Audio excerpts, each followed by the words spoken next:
Hey, don't listen to me, but financial freedom isn't about getting rich. It's about not having to chase money anymore.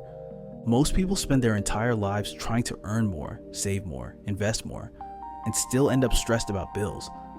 But once you understand how financial freedom actually works, you realize it's not really about the numbers. It's about clarity, habits, and how you think. Stick around. By the end of this video, you'll see exactly what I mean. I remember the first time I heard the phrase financial freedom. Honestly, I thought it meant early retirement or owning a mansion.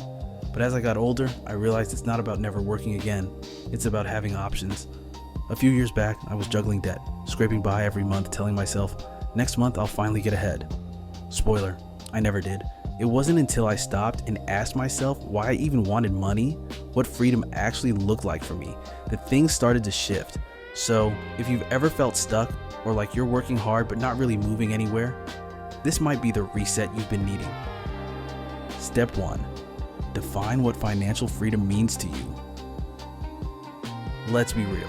When we say financial freedom, we all picture something different. For one person, it's never having to clock in again. For another, it's living quietly, doing what they love, not worrying about rent.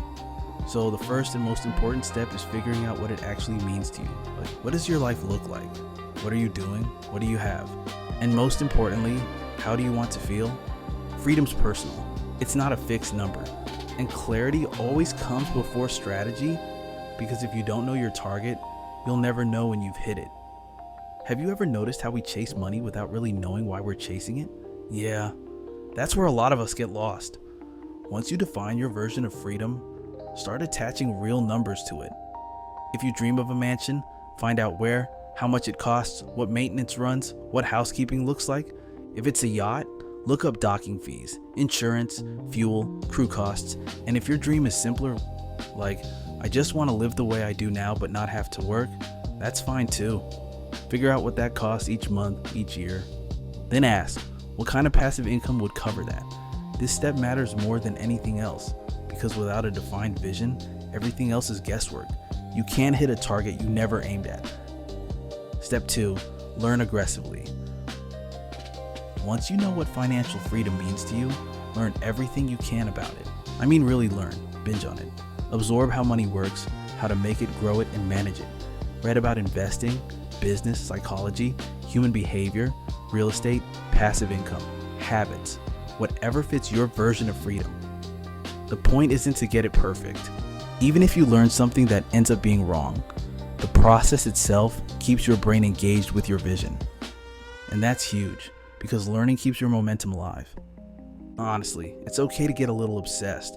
Most people are obsessed with distractions. At least your obsession would be building something real. I've tried a ton of things that didn't work, but when I finally retired, I realized all those failures were necessary. They didn't fit anyone else's definition of success, but they built mine. So don't be surprised if your version of freedom leads you somewhere totally uncharted. It's not supposed to look like anyone else's path. And the more you learn aggressively and endlessly, the more prepared you'll be for wherever that path takes you. Step 3, create a system of good habits. Alright, here's where it gets real. Financial freedom isn't something you get, it's something you become. And that starts with habits.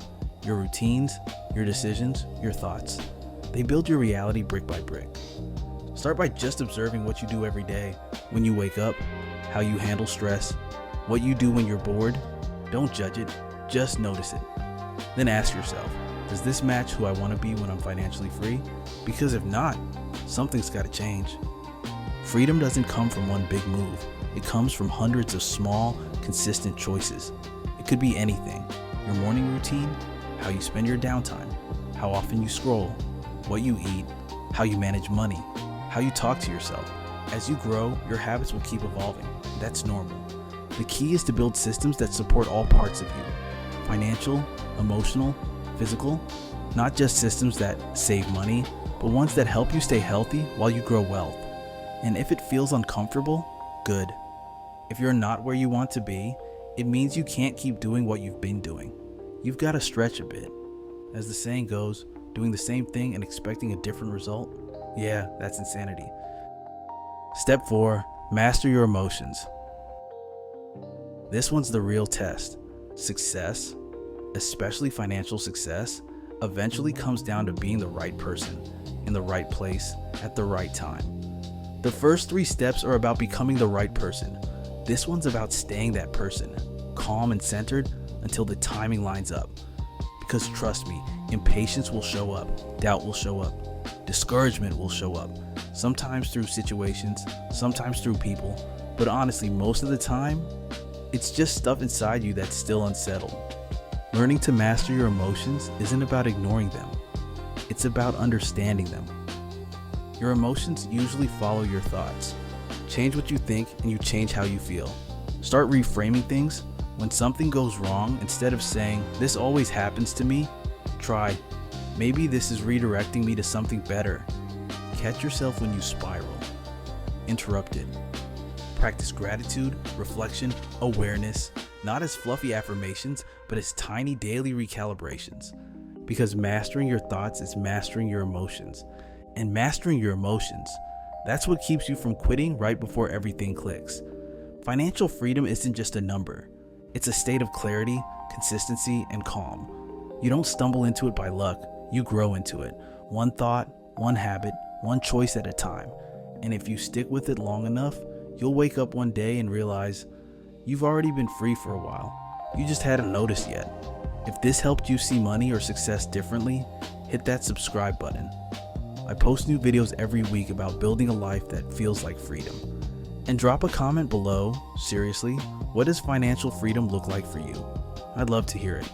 But if you want to go even deeper into the mindset behind wealth, the way your emotions and beliefs quietly shape every financial decision you make, check out my video to learn the top 5 money lessons that changed everything for me. It'll completely change how you think about money. Click right here, and I'll meet you in that one next.